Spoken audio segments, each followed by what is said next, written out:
Period pain is okay, it's normal, ऐसी बात नहीं है। आप अपनी बिटिया को कोई पेन किलर मत दीजिए, क्योंकि उससे या तो पीरियड्स बंद हो जाएंगे या फ्यूचर फर्टिलिटी अफेक्ट होगी। ऐसा कुछ भी नहीं है।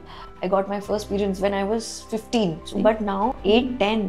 आपके और हमारे ज़माने में हम ज़्यादातर बाहर रहते थे, खेलते थे, और अब ये है कि वो सारा टाइम स्क्रीन पर रहते हैं। फिजिकल एक्टिविटी कर लो, 75% चांस है कि आप तब भी कंसीव नहीं हो पाएंगे। क्यों हम बढ़ रहे हैं इनफर्टिलिटी की तरफ? एज एक कारण हो सकता है। So what is the right age आपके हिसाब से? 20 से 30 साल के बीच में दोनों बच्चे हो जाने चाहिए। लड़कियों को पता होना चाहिए कि फ्यूचर में how bad it is going to affect. Not only they do this thing, sometimes they have multiple partners also. Too much of stress, ये सारी चीज़ें PCOD करती हैं।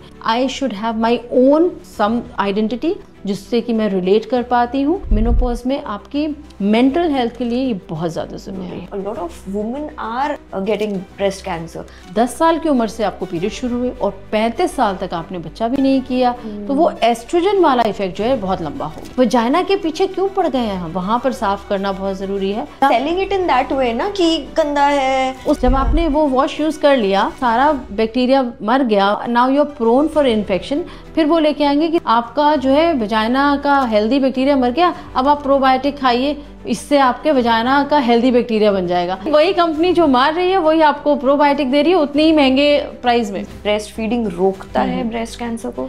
अगर आप हर दूसरे दिन भी सेक्स कर रहे हैं ना, तो भी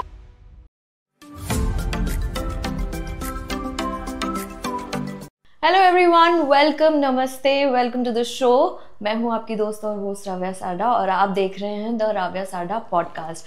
आज हम बात करने वाले हैं everything about women's health, teenage से लेके I will say till 50, 60 or whatever age you are, you should watch this episode because we are going to talk about periods, we are going to talk about menstrual cycle, irregular periods, infertility, PCOD, PCOS, breast cancer, a lot of things, and I think you should not miss this episode. So please welcome Dr. Aruna Kalra, who has more than 20 years of experience.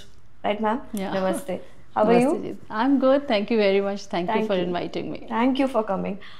Ma'am, जैसे मैंने अभी audience को बताया that we are going to talk everything about women's health. मैं चाहती हूँ इस episode को छोटी बच्ची से लेके एक adult woman या बूढ़ी औरत तक देखे. So we are going to discuss all the problems and let's start with periods. Periods को लेके ना काफ़ी धारणाएं होती है जिसमें हम औरतें छोटी सी बड़ी होती है। Period pain is okay, it's normal, period pain होना अच्छी बात है, लेकिन ऐसी बात नहीं है। There are many things and you should be serious when there is a major period pain. तो इसके बारे में थोड़ा बताइए। बिल्कुल सही कहा आपने।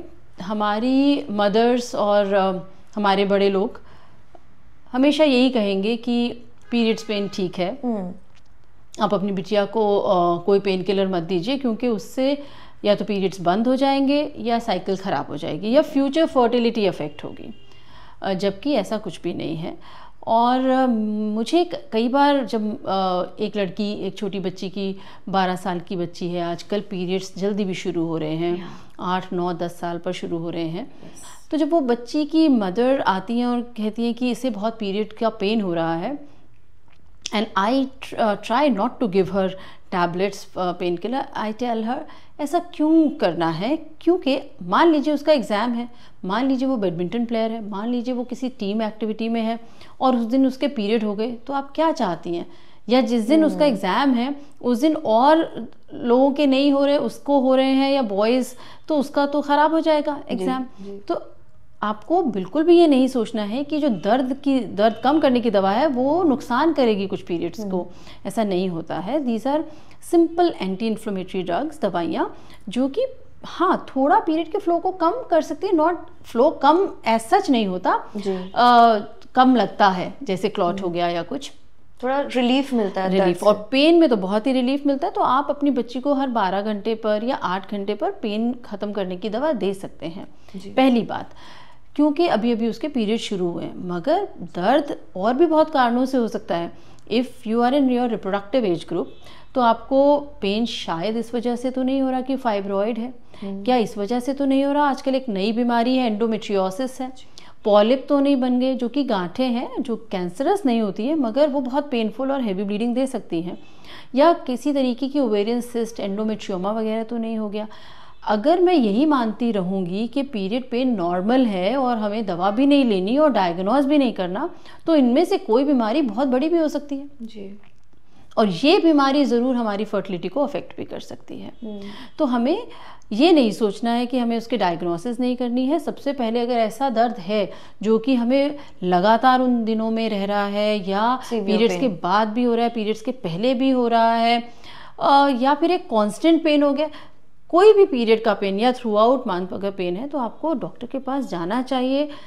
अगर डॉक्टर ने सारे टेस्ट करके ये आपको डायग्नोसिस दे दी कि नहीं ये एक नॉर्मल फिजियोलॉजिकल पेन है और ये दर्द की दवा आप ले सकती हैं, तो that's okay, but get yourself diagnosed, checkup तो कराइए कि ये क्यों है। जी जी जी। आपने एक बात कही थी कि आजकल लड़कियों को बड़ी जल्दी पीरियड्स आ रहे हैं, 8-10 साल पहले ऐसे नहीं था। You know, during our times also I remember I got my first periods when I was 15, so but now 8-10, why do you think this is happening? I think बहुत सारे कारण हैं इसके। सबसे पहला जैसे आपने कहा कि आपको 15 साल की उम्र में आए, मुझे 17 साल की उम्र में आए। आजकल बच्चियों को जल्दी आ रहे हैं। पहली बात, हमारा लाइफस्टाइल बहुत ही लेथार्जिक है, ठीक है। हम लोग बच्चों को बहुत जल्दी स्क्रीन दे देते हैं, फ़ोन दे देते हैं उनका फॉर सिक्योरिटी रीजंस या फॉर रीजंस, क्योंकि कोविड में हमें ऑनलाइन पढ़ना पड़ा था और ऑनलाइन क्लासेस हो रही थी, अब ऑनलाइन नोट्स होते हैं, ऑनलाइन सबमिशंस होते हैं, उसके लिए तो बैठना ही पड़ेगा बच्चे को स्क्रीन पर।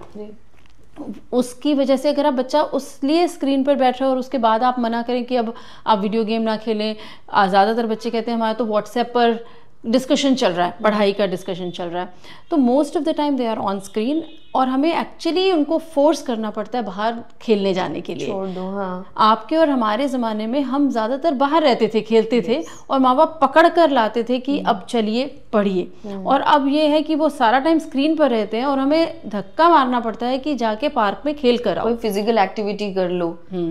फिजिकल एक्टिविटी नहीं है उनकी, स्क्रीन टाइम ज़्यादा, उनकी वजह से फ्लैशी लाइट ब्रेन के अंदर जाती है, हार्मोन जो है वो गड़बड़ हो जाते हैं उनके, दोज हार्मोन मेलेटोनिन वगैरह जैसे एबनॉर्मल होते हैं वो भी इंड्यूस करते हैं साइकिल्स या हार्मोन्स को या पीरियड्स को जल्दी लाने में। फिर हम बहुत सारा ब्लेम खाने पर भी देंगे, हम बहुत जंक फूड खाने लगे हैं हम लोग। हमें याद है, मुझे याद है कि मेरी मदर वीक में एक बार राइस बनाती थी कि मेरी बेटियां राइस से मोटी ना हो जाए, है ना। हम लोग my mother, I got fat once. मैं sorry to cut you here, मैं हॉस्टल चली गई थी, हॉस्टल भेजे तो पहला साल ऐसे होता है ना, आप घर की याद इतनी आती है, आप रोते रहते। I used to eat a lot then, इतनी मोटी हो गई, तो जब घर गई तो she used to give me दाना मेथी और ऊपर से नीचे दौड़ाती थी, बिल्कुल कि मोटी हो गई तुम, इतनी कॉन्शियस हो गई थी। तो हम लोग इतना कॉन्शियस होते थे अपनी लड़कियों के लिए। हम 3 बहनें हैं तो माँ ने हमें बिल्कुल वजन बढ़ने ही नहीं दिया, and she is a mother who she was not working, she didn't have exposure to other world, बस उन्हें पता था कि बेटियों को मोटा नहीं होने देना है। आजकल ये कह के तो देखिए, मतलब आप जज कर रही हैं, आप बॉडी शेमिंग कर रही हैं, अपने बच्चे ही बोलते हैं। और जंक फूड बहुत ज़्यादा हो गया है। हम लोग खुद ही पास्ता और वर्मिसेली और ये सब कुछ पोहा बनाते हैं जो कि बहुत ही इजीली डाइजेस्टेबल कार्बोहाइड्रेट है, इसमें कुछ भी कॉम्प्लेक्स नहीं है। दलिया is complex, roti was good, paratha was good, but हम लोग धीरे धीरे उस सर से हटते जा रहे हैं। बर्गर्स दे रहे हैं, ब्रेड्स दे रहे हैं, मल्टीग्रेन कहते हैं उसे, मगर है तो वो ब्रेड, है तो वो easily digestible, high glycemic index. तो अगर हम इतना ज़्यादा, और इसीलिए BMI थोड़ा ज़्यादा की तरफ है भी आजकल बच्चों का, तो वो भी एक कारण है। और फिर शायद adulteration of so many foods, fruits, vegetable, adulteration of everything, milk, उन सब चीज़ों से भी कुछ तो फ़र्क पड़ ही रहा होगा कि हम जल्दी मेच्योर हो रहे हैं, हमारी हार्मोनल साइकिल जल्दी हो रही है। So that's very sad part, but yes, हम देखते हैं कि 9-10 साल के बच्चों को आजकल पीरियड शुरू हो जा रहे हैं। बट फॉर द मदर्स आप क्या कहना चाहेंगी, जिनकी लड़कियों को फर्स्ट टाइम पीरियड्स आया है, what are they supposed to take care of? सबसे पहले हम लोग कहते हैं कि जैसे ही आपके बच्ची को पीरियड शुरू होते हैं, आपको ये इंश्योर करना है कि उसका हीमोग्लोबिन ठीक है, क्योंकि शुरुआत की साइकिल्स बहुत इरेगुलर होती हैं। शुरू में कई बार बच्चों को 2-2, 3-3 महीने नहीं आते, किसी किसी बच्चे को आते हैं तो 15-15, 20-20 दिन चलते रहते हैं, लेकिन वो हैवी नहीं होने चाहिए। भाई स्पॉटिंग हो रही है मगर इरेगुलरिटी हो सकती है, जल्दी भी आ सकते हैं, लेट भी आ सकते हैं। और कई बार मदर्स ये परेशान हो जाती है कि कहीं ये पीसीओडी तो नहीं है। लेकिन हमें ये जानना है कि शुरू के 5 साल तक पीसीओडी नहीं होता है। अभी तो साइकिल ब्रेन और ओवरी की डेवलप हो रही है, तो अभी पीसीओडी नहीं होगा। अभी these irregularities are only because of maturity has not set in, है ना। अभी तक वो साइकिल सेट नहीं हुआ है। अगर उस साइकिल में अगर लेट पीरियड आते हैं तो हमें कोई परेशानी नहीं होती। किसी को जल्दी और ज़्यादा देर तक आ रहे हैं तो हमें लगता है कि बच्चा पढ़ नहीं पाएगा, हीमोग्लोबिन कम हो जाएगा, स्टेमिना कम हो जाएगा, विटामिन्स कम हो जाएंगे, और कई बार थायराइड की भी प्रॉब्लम इस एज में हो जाती है, जो कि बाद में करेक्ट हो जाती है। ट्रांजिशन फेज में, जैसे अभी प्यूबर्टी कहते हैं इसे, इसमें थायराइड हो जाता है। प्रेगनेंसी में जेस्टेशनल हाइपोथायराइडिज्म हो जाता है। मेनोपॉज के वक्त थायराइड हो जाता है। तो जब भी आप ट्रांजिशन फेज में है तो थायराइड हो सकता है। तो पहले हम कहते हैं माँ को कि पहले अपना इनका हीमोग्लोबिन चेक कराइए, vitamin B12, D, haemoglobin and thyroid, वो ठीक होना चाहिए। फिर अगर आपके बच्चे को इरेगुलर पीरियड आ रहे हैं और 2-2, 3-3 महीने पर आ रहे हैं तो डोंट वरी, उसको सबसे पहला चीज़ एक्सरसाइज कराना शुरू करिए। कार्डियो एक्सरसाइजेज शुरू करिए, रनिंग शुरू करा दीजिए, साइकिलिंग शुरू करा दीजिए, कोई टीम एक्टिविटी में डाल दीजिए, डांसिंग शुरू करा दीजिए, स्विमिंग करा दीजिए। जो भी जितना एक्सरसाइज वो करेगी उतना थोड़ा और लेट हो जाएंगे, हाइट बढ़ जाएगी उसका, और BMI करेक्ट हो जाएगा, तो साइकिल्स भी रेगुलर हो जाएंगी। और तीसरी चीज़ होती है कि भाई हम डेफिनेटली अगर आप जंक और ये सब कुछ उसकी लाइफस्टाइल को ठीक कर सकते हैं तो बहुत अच्छी बात है। बहुत सारी चीज़ें हैं जो अफेक्ट करती है ना। But what about irregular periods? Irregular periods की भी प्रॉब्लम हम काफ़ी देखते हैं।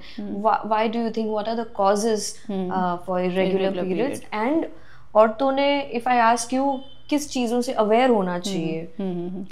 देखो, इरेगुलर पीरियड कब कहते हैं? सबसे पहले तो हमें नॉर्मल या रेगुलर पीरियड क्या होते हैं ये पता होना चाहिए। जो पूरी साइकिल के बाद आता है, दैट्स नॉर्मल, राइट? तो क्या मतलब है नॉर्मल का? इसका मतलब ये है कि साइकिल 21 दिन के बाद आनी चाहिए। 3 हफ्ते से छोटा साइकिल है तो वो इरेगुलर माना गया। कि जैसे कि मुझे 1 जनवरी को आया और फिर मुझे 23 जनवरी को आया, तो कोई आकर मुझे कहेगा कि मुझे ना महीने में 2 बार महीना आ रहा है, बट इट्स नॉर्मल, क्योंकि 1 को आया था, फिर 23 को आया था।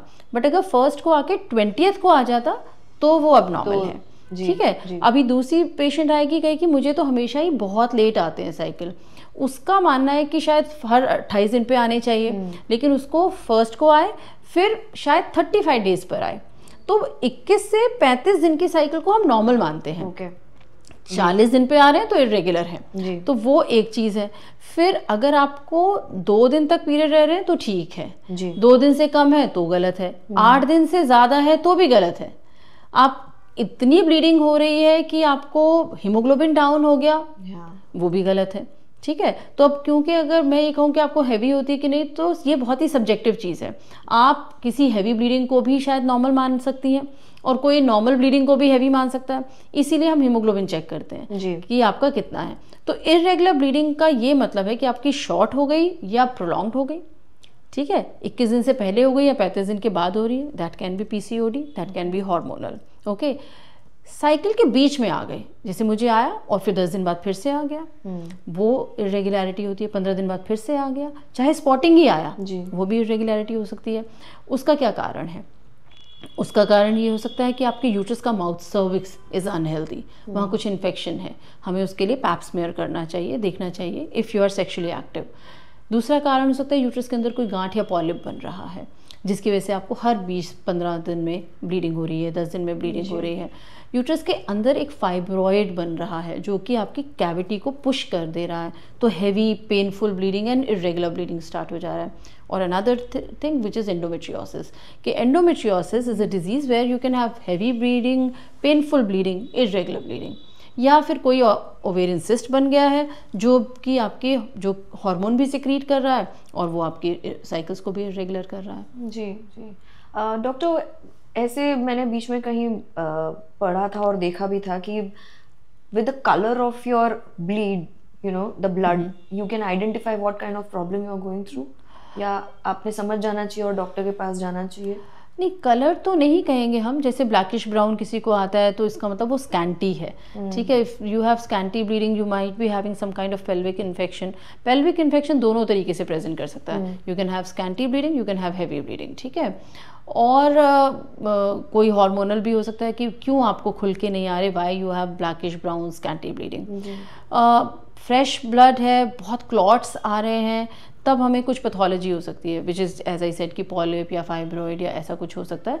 Again it can be infection also, but mostly if you have fresh red clots के साथ आ रहा है तो either you will be having fibroids और सम काइंड ऑफ पॉलिप और एडिनोमायोमा या एंडोमेट्रियोसिस। सो हाँ, इतना नहीं होगा कि आप बिल्कुल ही कलर से अपने आप को पता लगा पाएँ, बट हाँ समवेयर यू वुड गेस कि कुछ तो प्रॉब्लम हो रहा है। जी। And what about infertility? आज की डेट में अगर हम देखें, इनफर्टिलिटी के इतने इश्यूज हो गए हैं। मैं खुद आपसे भी शूट से पहले ऑफ कैमरा बात कर रही थी। A lot of women face this issue after marriage. They become emotional. It's a very क्या मतलब आई कैनॉट जस्ट, मैं बयान नहीं कर सकती हूँ उसको, but infertility is a common problem these days. Why do you think this is also because of the lifestyle? हाँ देखो, इनफर्टिलिटी जैसे आपने भी कहा, you have been through a lot and it is a painful journey. Okay, आजकल क्या है कि दो तरीके की पॉपुलेशन है, या तो उन्हें नहीं चाहिए और या फिर चाहिए तो अभी चाहिए है, ठीक है. और वो अभी चाहिए है, मतलब मैं एक छोटा सा किस्सा, जैसे कि पेशेंट आई और बोली कि मुझे आई एम ट्राइंग और I am not getting pregnant and age is catching up, so I'm going to be 35. So I said, when did you start thinking of getting pregnant? She said, just 2 or 3 months back. I said, तो as तो 35 एक दिन में तो नहीं हुई है ना, वो तो हो ही रही थी, धीरे धीरे हमें पता ही चल रहा था. तो एक कारण, एक तो ये है कि when you realize you want right away, and I say that you have this project baby in your mind कि भाई अभी चाहिए, अभी अभी, है ना. अब क्योंकि वो एक इंस्टेंट लाइफ का ज़माना हो गया कि इससे 15 मिनट में मंगा लें, उससे 10 मिनट में मंगा लें, everything instant, instant cooking, instant. तो आपको इतना इंस्टेंट का आदत पड़ गया है, तो आपको लगता है कि बस इंस्टेंटली हो जाए, ठीक है. तो इनफर्टिलिटी शायद मुझे लगेगा हाइप भी हो गया है, ठीक है. इनफर्टिलिटी इंक्रीज हो गई, मैं आपको कारण बताती हूँ उन सबके, मगर ये बताती हूँ कि सबसे पहले जो नहीं भी हैं वो भी कैसे ट्रैप हो रहे हैं इस बात में, ठीक है. मैंने 3 महीने पहले शुरू किया and I came to doctor that I am 35 around 34 plus. अभी क्या करूँ, नहीं हो रहा, 2 महीने हो गए, 3 महीने हो गए. तो next question would be, so okay what is your love making frequency?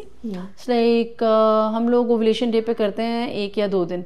ऐसे ये तो बहुत कम है, 1-2 दिन से तो नहीं हो पाएगा, तो आपको ये दिन है 5 दिन, इनमें तो करना ही है, ठीक है. दिस इज ओवुलेशन डे, इसके 2 दिन इधर 2 दिन इधर, ऑल्टरनेट डे करना है.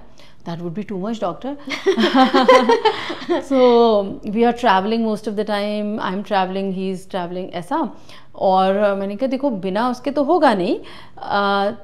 तो हस्बैंड को कई बार लगता है कि this is too much for me, pressure, I can't handle this, I can't perform 5 days in a month. pressure. So I was like, I remember those days when it used to be a pleasure. Yeah. It used to be a pleasurable act. Now it's a homework for you. Yeah. कि मुझे नहीं, मैं नहीं कर सकता इतना. तो पहली बात तो वहाँ हो गई जी. फिर दूसरी बात मैंने कहा अच्छा आपको ये बताइए कि अगर मेरे पास 10 कपल आ रहे हैं एक दिन में, और वो सभी कह रहे हैं कि हम प्रेग्नेंट नहीं हो पाते, तो मैं सभी को ये कहती हूँ कि देखिए 1 साल आपको ट्राई करना है, और 1 साल में भी नहीं हुआ तब हम कुछ करेंगे. उस 1 साल में 8 कपल प्रेग्नेंट खुद ही हो जाते हैं. लेकिन अगर आपने 1 साल ट्राई नहीं किया, 3 महीने पर आ गए, तो मैं वो सब चीज़ें आपके ऊपर करूँगी. सब टेस्ट आप कराना चाहते हैं कि नहीं आप कराएं, you might be those one of the couple जो कि अपने आप ही कंसीव हो जाएंगे. लेकिन love making is first thing in that, you have to do that much, नहीं तो नहीं हो पाएगा. तो ज़्यादातर क्या होता है कि वो लोग अभी के अभी जानना चाहते हैं कि मेरी फर्टिलिटी क्या है, क्योंकि व्हाट इफ़ मैं लेट टेस्ट करूं और मैं बाद में पता चले मुझे कि फर्टिलिटी कम है, तो मेरी हस्बैंड की यूट्रस, एग बनना, फलोपियन ट्यूब सब कुछ देख लीजिए, सब कुछ ठीक है, हम तब ट्राई करना शुरू करेंगे, जांच कर लीजिए, हाँ तब शुरू करेंगे ट्राई करना. Now because you have been through this process, you know how taxing it is. Every day going for ultrasound, fallopian tube test, this, that, isn't it taxing? And what is the percentage of conception every month? सिर्फ 25%.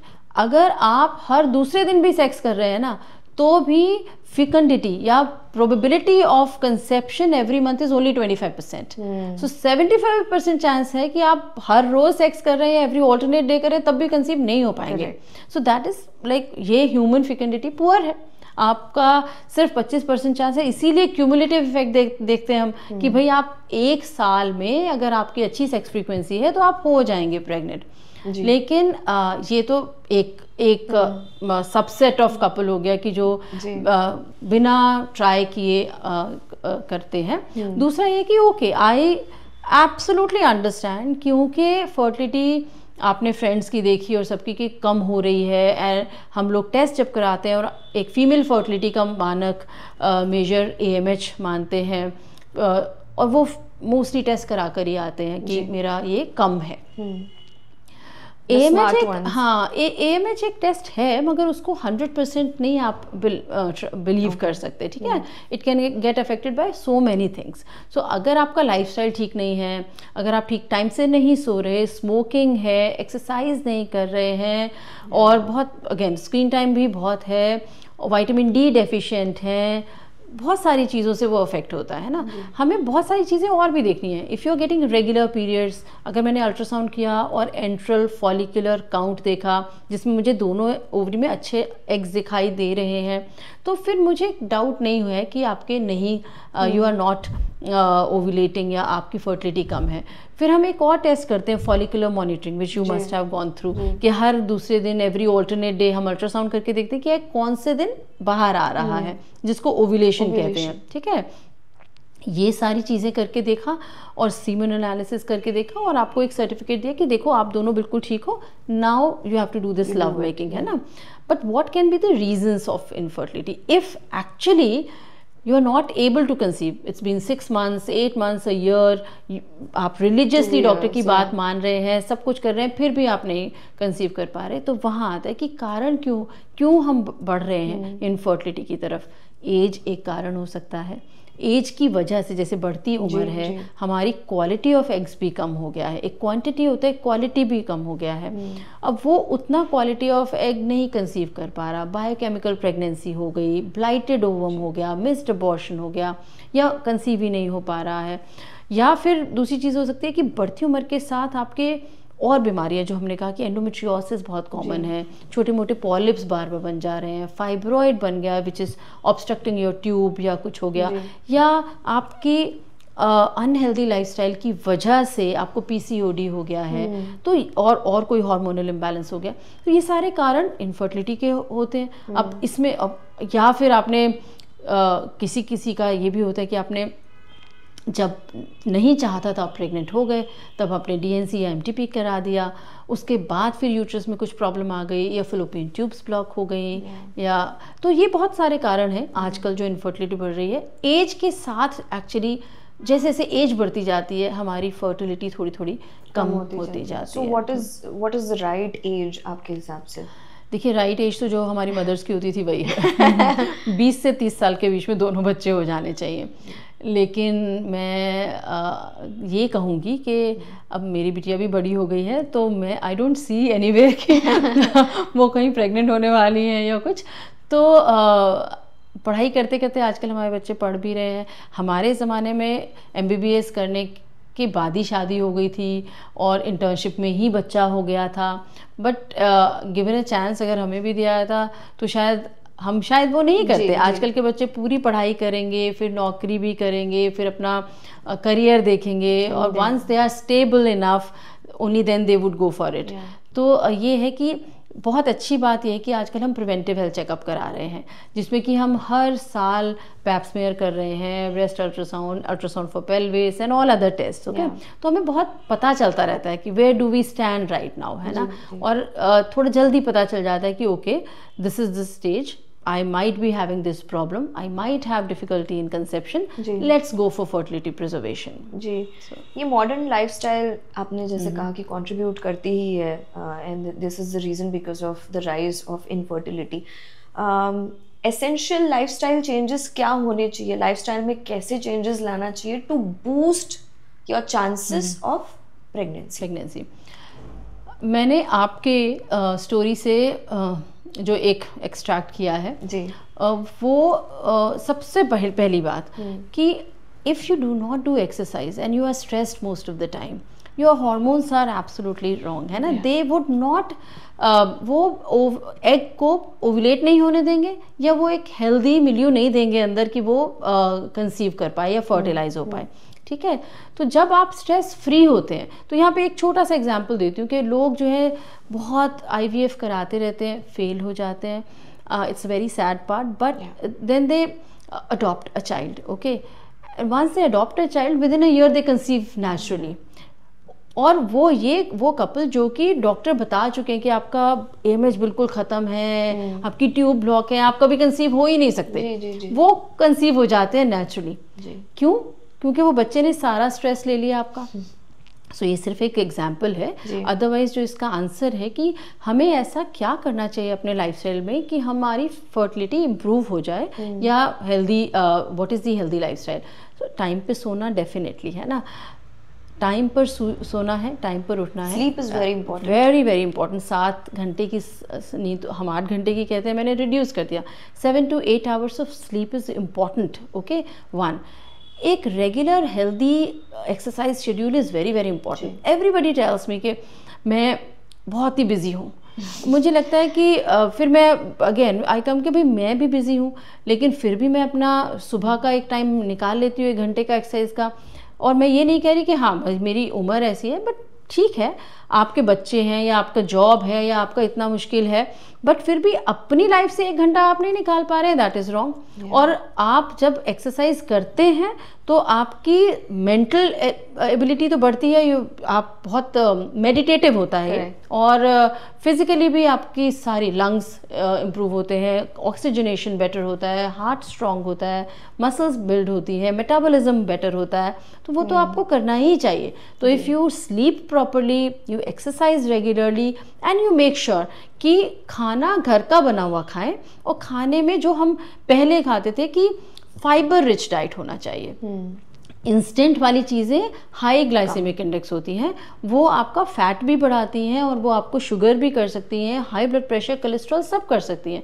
दलिया is a very good thing. हम लोग के घर में बहुत दलिया बनता था। अभी क्या प्रॉब्लम है, दलिया अगर आप दूध, फ्रूट्स, अंजीर सब कुछ डालकर खाते हैं, जिसमें आपको शुगर भी डालने की जरूरत नहीं है, you can have all dry fruits and वो एक बहुत ही क्या, and it is very rich this thing, मतलब उस खाना तो वो है ही। अगर आप 5 स्टार में जाएं तो उसका महंगा भी बहुत होता है, porridge with all dry fruits, you put all chia seeds and different types of seeds in it, and see how costly this meal is. With, and again, dalia with grated vegetables, you can have all, or you can have stuffed paratha, which is very good. One of the examples. That's what I'm telling. Every cereal in broken form, मोटा आटा, course आटे की रोटी बनाइए। आप multigrain कह रहे हैं, मगर आप चक्की का पिसा हुआ बिल्कुल माहीन आटा दे रहे हैं। अगर आप वो मैदे जैसा आटा लेंगे तो वो तो फिर हाई ग्लाइसेमिक इंडेक्स हो गया। आपको आटा मोटा चोकर वाला, जिसमें कि बहुत सारा ब्रैन होना चाहिए, जो कि धीरे धीरे डाइजेस्ट हो और आपका इंसुलिन रेजिस्टेंस ना बढ़ाए जी। तो आपको डाइट में हाई फाइबर लेना है, फ्रूट्स, वेजिटेबल, सोक ड्राई फ्रूट्स, ये सब कुछ इंस्टेंट वाली चीज़ें आप बंद करिए। और बहुत ज़्यादा पैकेटेड फूड जिसमें कि सोडियम है या प्रिजर्वेटिव है, वो बंद करिए। तो जब आप एक नेचुरल फूड पर आ जाएंगे तो भी आपका वेट मैनेजमेंट आपके कंट्रोल में आ जाएगा। कहता है कि स्मोकिंग बंद करिए, बहुत ठीक है, occasional this is very important. Because nowadays you know working in corporates या जो भी काम कर रहे हैं, हाँ, it's also become a fashion. And I know कि आज ही एक पेशेंट से जब बात हो रही थी तो उन्होंने कहा कि I smoke every day 1 cigarette a day. तो मैंने कहा देखिए अब आप तो नहीं करेंगे क्योंकि we are planning. And I asked her husband also, मैंने कहा देखिए आप भी नहीं करेंगे क्योंकि पैसिव स्मोकिंग होती है. इसे मैं तो करता ही नहीं हूँ, यही करती है.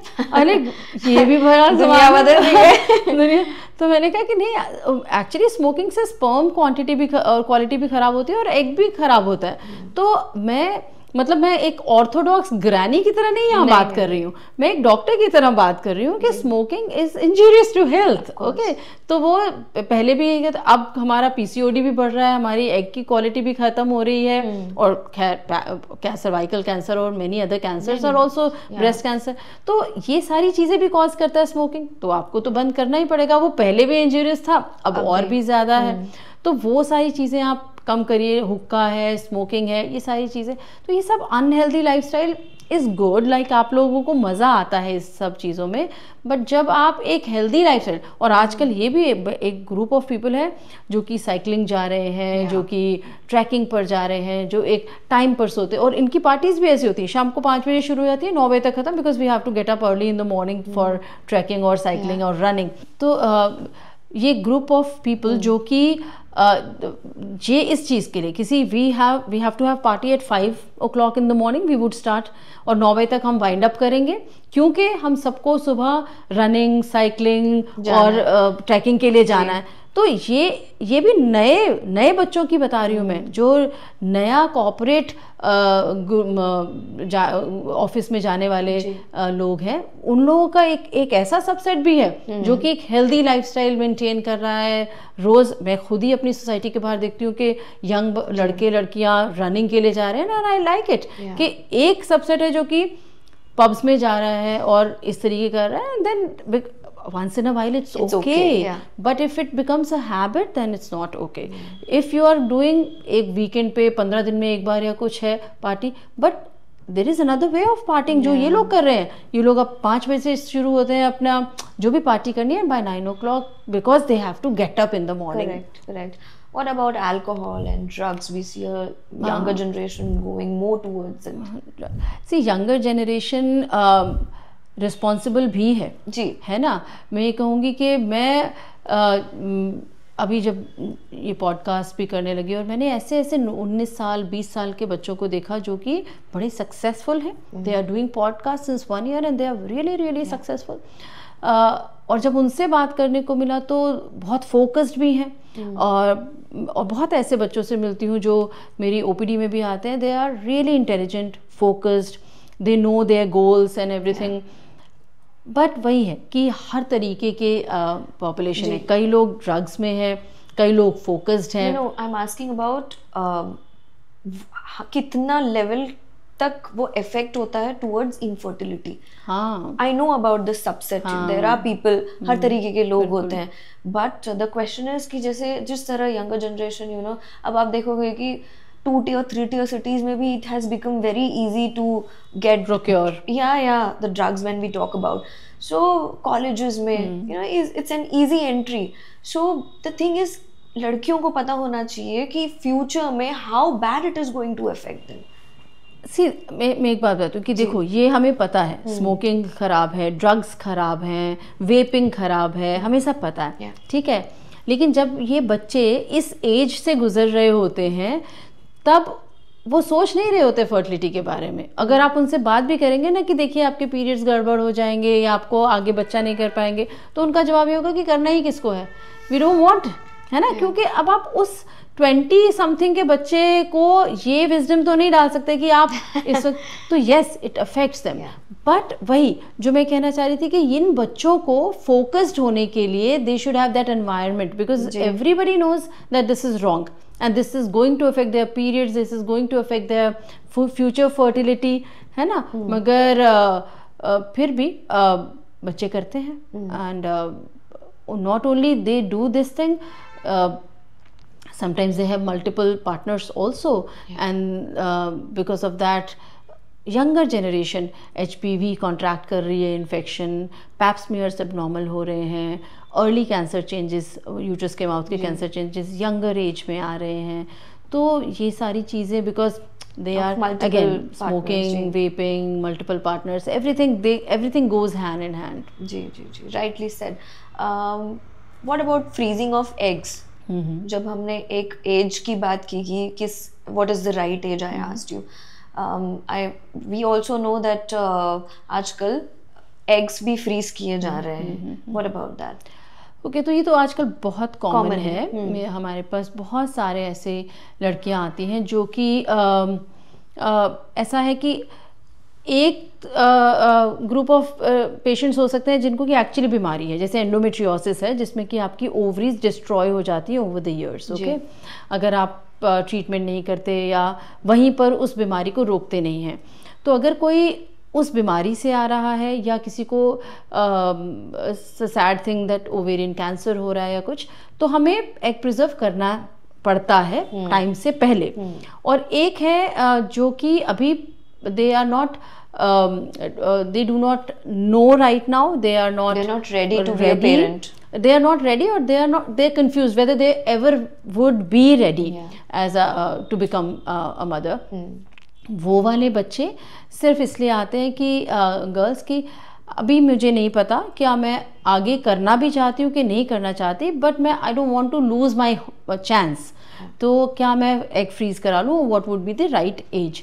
तो राइट एज क्या होती है, जैसे जैसे आपकी एज बढ़ती जाती है एग मैच्योर होते जाते हैं, है ना। और जैसे जैसे एग मैच्योर होते हैं डाउन सिंड्रोम, पिटाओ और एडवर्ड सिंड्रोम, ये सब चीज़ों की या अबनॉर्मैलिटी इन बेबी बढ़ता जाता है ओवर मैच्योर एग की वजह से, एज्ड एग की वजह से। तो बेटर तो यही होगा कि आप 35 से पहले पहले करा लें, ठीक है। अगर आप 25 या 35 के बीच की एज में है तो that would be the best. जैसे अगर मुझे कोई कहे कि मैं अपनी एज को किस मैं फ्रीज करना चाहूँगी, तो आई वुड से कि मैं 25-30 से ज़्यादा तो नहीं बढ़ना चाहूँगी कभी भी। तो वही एग की एज होती है कि अगर आप यंगर एज में एग फ्रीज कराते हैं तो जब भी आप उसको, और जब भी एग फ्रीज कराएंगे तो आगे IVF से ही होगा, है ना। तो जब भी हम करेंगे तो that would B at that young egg का बच्चा, तो डाउन सिंड्रोम वगैरह के चांसेस कम हो जाएंगे। तो हाँ, फ्रीजिंग ऑफ एग्स बहुत अच्छी चीज़ है। अगर आप अभी नहीं रेडी हैं और आपको पता नहीं है कब आप तैयार होंगे, तो एटलीस्ट फ्रीज करा दीजिए। Early you do it better. बिल्कुल, between 25 to less than 35 years of age, get your egg freezed. And if you have a partner, sometimes you would want to go for embryo freezing also. That is also an option. Embryo freezing, that's also frozen embryo transfer. हाँ, जैसे मैंने egg freeze करा लिया, तो जब मेरे पास partner होगा और जब मैं married हो गई, whenever I would want to have kids, तो वो एग को थॉ करेंगे, स्पर्म लेंगे, एम्ब्रियो बनाएंगे, and then we would transfer embryo in your uterus. But if you have embryos तो we'll thaw embryo and then we would transfer, जैसे IVF में हम करते हैं। About FET, frozen embryo transfer, are FET babies healthy? एक curiosity है about the long term health of FET babies. हाँ, so सी researches हैं, बहुत सारी स्टडीज़ आ रही हैं कि अगर बहुत लंबे टाइम तक फ्रीज करें एम्ब्रियोज को तो शायद कुछ जेनेटिक एब्नॉर्मैलिटी के चांसेस, मिनिस्क्यूल चांसेस बढ़ रहे हैं। तो बेटर ये होगा कि हम फ्रेश या बहुत लंबे टाइम तक फ्रीज ना करें, 1 साइकिल फ्रीज किया, 2 cycle. But having said that, जो भी स्टडीज़ आ रही हैं, जो भी रिसर्च हो रही हैं, अभी तक जैसे हम देख रहे हैं कि मेरे एक पेशेंट का एक बच्चा एम्ब्रियो मतलब IVF से हुआ, और उसके बाद 5 साल के बाद उन्होंने कहा अब हमें एक और करना है, and we have frozen, and I have seen के 2-3 साल 5 साल के गैप में भी वो जो फ्रोजन वाले एम्ब्रियो के बच्चे हैं वो बिल्कुल ठीक हो रहे हैं। So very few percentage of genetic abnormality, yes, must be there, and that is why there are studies. But फिर भी अभी तक तो बहुत कम ऐसा देखने में आया है कि फ्रीज करे हुए एम्ब्रियो से बहुत ज़्यादा बड़ी एब्नॉर्मैलिटीज़ को छोड़ रही है। किस चीज़ का? in this FET, risk to mother और बेबी? the baby. हाँ, सो बेबी का ही हम कह रहे हैं कि जेनेटिक जो भी जेनेटिक अबनॉर्मैलिटी है वो स्टडीज आ रही हैं कि ज़्यादा लंबे टाइम तक फ्रीज करने से कई बार आ रही हैं। अब वो ऑलरेडी थी उस बच्चे में या फ्रोजन की वजह से चेंजेस हो गए फ्रीज करने की वजह से, उसके लिए we have to wait for some more studies. We spoke about multiple partners, a girl having multiple partners, right? Let's talk about contraceptive pills. What should a girl be aware of? मतलब ऐसी कौन सी चीज़ें हैं जिनके बारे में उन्हें पता होना चाहिए about a contraceptive pill before taking it? Okay. See, contraceptive pill दो तरीके की हैं जी। एक contraceptive pill है जो कि हम डेली लेते हैं, 21 डे का पैक, 7 डेज का गैप, 21 डे का पिल का pack, every day 1. Okay, that is the real contraceptive pill. Okay, second contraceptive which mostly people know is emergency contraceptive pill. That is not a contraceptive pill. Okay, emergency contraceptive pill is when whatever regular method you are using fails, what to do, let's take emergency contraceptive pill as soon as possible. So in that case, if you are using barrier method of contraception, अगर आप condom use कर रहे हैं, barrier method use कर रहे हैं, regularly you have to use. If you are using regularly, हाँ, it has 10 to 17 per 100 couple per year failure rate. ठीक है? हाँ, तो मान लो वो बर्स्ट हो गया, स्लिप हो गया, कुछ हो गया, immediately you can take emergency contraceptive pill, one, and then again after 12 hours you can take another. जी. ठीक है, मगर अगर आप इसको एक इस तरीके का मेथड बना देंगे कि whenever I have sex I'll take emergency contraceptive pill, तब पहली बात irregular periods हो जाएंगे, दूसरी बात किस दिन आप प्रेग्नेंट हो जाएंगी पता नहीं चलेगा, और तीसरी बात कि वो प्रेगनेंसी फलोपियन ट्यूब में अटक जाएगी और एक्टोपिक प्रेगनेंसी हो जाएगी तो पता नहीं चलेगा, और that is a life threatening thing. Okay, ये एक इमरजेंसी कॉन्ट्रासेप्टिव पिल है which is not a regular contraceptive pill which we do not recommend. Okay, second है ओरल कॉन्ट्रासेप्टिव पिल्स जो कि बहुत लो डोज पिल्स होती हैं, ट्राईफेजिक पिल्स होती हैं, बाईफेजिक पिल्स होती हैं. इसका मतलब कि उसको इस तरीके के बनाया गया है कि बहुत ही कम एस्ट्रोजन प्रोजेस्टेरोन डाला गया है और आपको साइड इफेक्ट ना दे. And there are so many combinations of estrogen and progesterone, different kind of progesterone. आपको साइड इफेक्ट ना हो किसी को एक प्रोजेस्टेरोन सूट नहीं किया तो दूसरा करे. This is a contraceptive pill which we recommend for anybody who has regular sex partner, live-in relationship में है, शादी हो गई है and you do not want for 2-3 years. Okay, young बच्चे 17 years 18 years के बच्चे who are sexually active regularly, that these are the pills, very low dose pill which they should be taking daily, every day 1, 21 day pack. Finish the pack, give a gap of 7 days, start another pack from 8th day onwards. If you are in regular committed relationship. Okay, तो ये बहुत safe pills हैं और हमें हाँ doctor से consult करना है because you might be having some allergy to some component, you might be having deep vein thrombosis का history in your family, you might be having a breast cancer history or any other reproductive tract cancer history in your family, किसी को brain haemorrhage या clotting का, तो हमें वो rule out करना बहुत ज़रूरी है before offering you oral contraceptive pill. But otherwise generally speaking it's a very safe method of contraceptive for younger couples. जी, but there are so many options available in the market, na? So how can a woman choose the right one? हाँ, as I said that first thing is going to gynecologist and giving your full history. She would be asking हर तरीके की history आपको, है ना.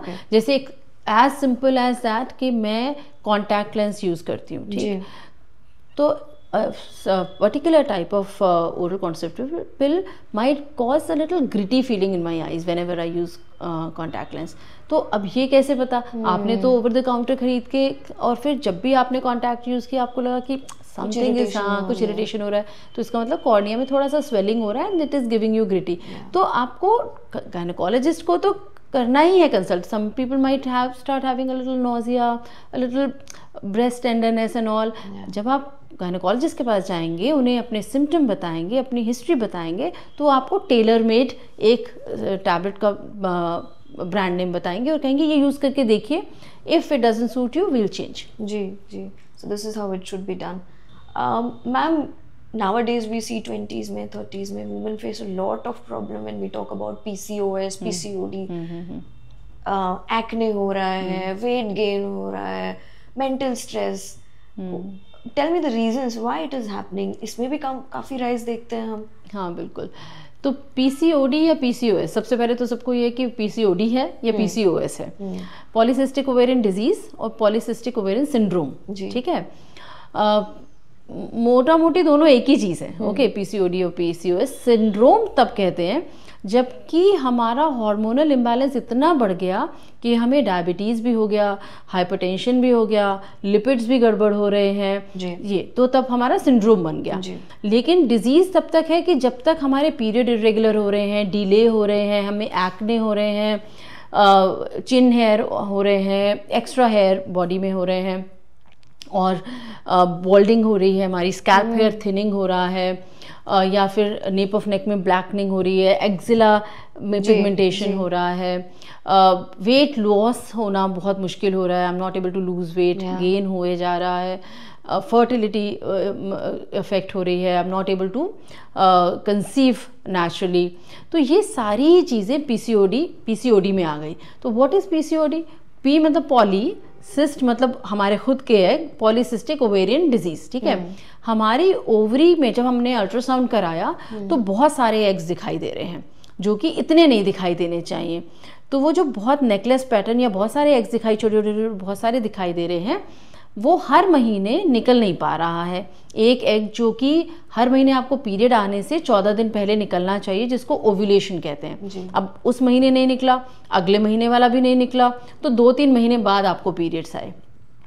अगर किसी लड़की को हर महीने पीरियड्स आ रहे हैं, रेगुलर पीरियड्स हैं, तो उसे PCOD नहीं होगा, जनरली नहीं होगा, क्योंकि ओव्यूलेशन हो रहा है तो नंबर ऑफ एग्स. तो एक बच्चे होते हैं जो कि अल्ट्रासाउंड करा कर आ गए और उसमें PCOD का पिक्चर आया तो बोला कि मुझे तो PCOD है, जबकि उन्हें कोई सिम्टम नहीं है. रेगुलर पीरियड्स भी आ रहे हैं, स्किन भी क्लियर है, everything is a little acne because of puberty which change, adolescence है ना.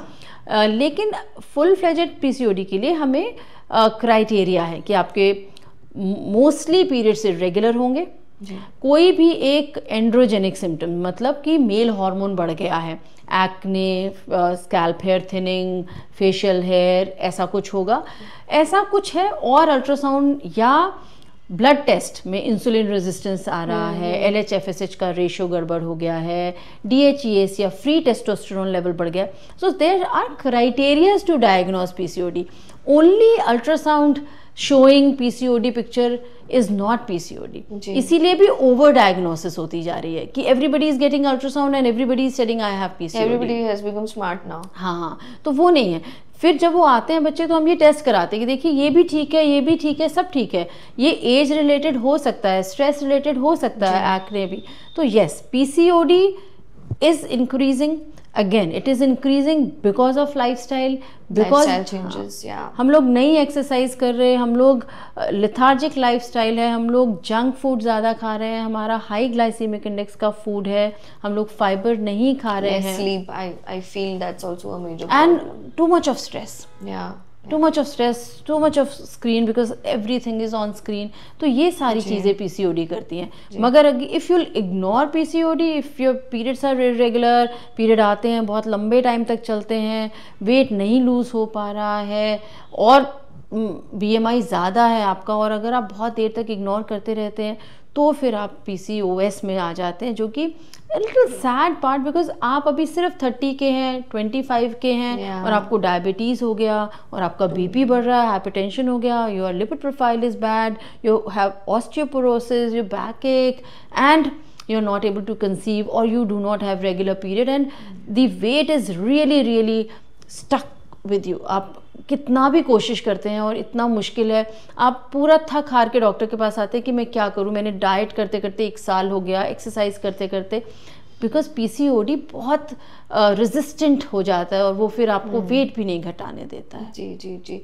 Tell me something doctor, do some ovaries do not ovulate? So not ovulation, no ovulation is actually PCOD. लेकिन हर महीने देखिए, अगर एक मुझे रेगुलर पीरियड भी आते हैं तो भी 70% साइकिल्स में मैं ओव्यूलेट करती हूँ, 30% में मैं नहीं करती हूँ। जी। तो ये भी बहुत नॉर्मल है। बट अगर मैं 30% में ही ओव्यूलेट कर रही हूँ, 70% में नहीं कर रही हूँ, so in PCOD girls they get less than 8 cycles in a year, it means they are not ovulating, है ना। तो अगर 12 महीने में से आपको 7 ही महीने महीना ही आ रहा है, 2-2 महीने बाद आ रहा है या नहीं आ रहा, it means your ovaries are not ovulating, and that is the reason of infertility, and that is the reason of your PCOD. जड़ वाली बात हो गई है। तो एक आपको पेशेंट के बाद बताते हैं। एक लड़की हमारे पास आई जो कि शी वॉज 28 ईयर्स, ठीक है, और she came with lots of hope कि उसका जो वेट है, I would give some magic formula to her और उसका वेट ठीक हो जाएगा, because she was not getting regular period, उसको ठीक से पीरियड भी नहीं आ रहे थे और वेट भी बहुत ज़्यादा था, और बहुत ज़्यादा, जैसे मैंने कहा कि dark pigmentation nap of neck में हो गया था, और फेशियल हेयर भी थे, और उसका बहुत बड़ी फाइल थी, उसने बहुत सारे डॉक्टर्स को दिखा रखा था।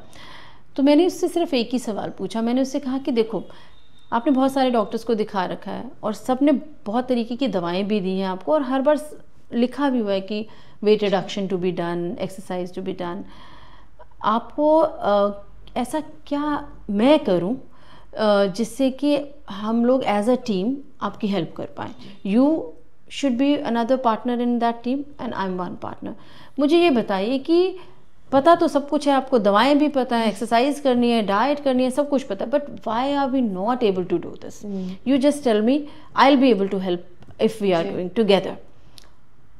And it was really sad what she told me. She said that in COVID, first wave she lost her father, second wave she lost her mother, and now she's all alone. She does not have any relative in India. She has a house where she lives alone. She has a job. When she goes to job, she comes back, there is nobody, and she doesn't feel like cooking. She orders from outside, and she doesn't have any zeal for exercise or any motivation for that.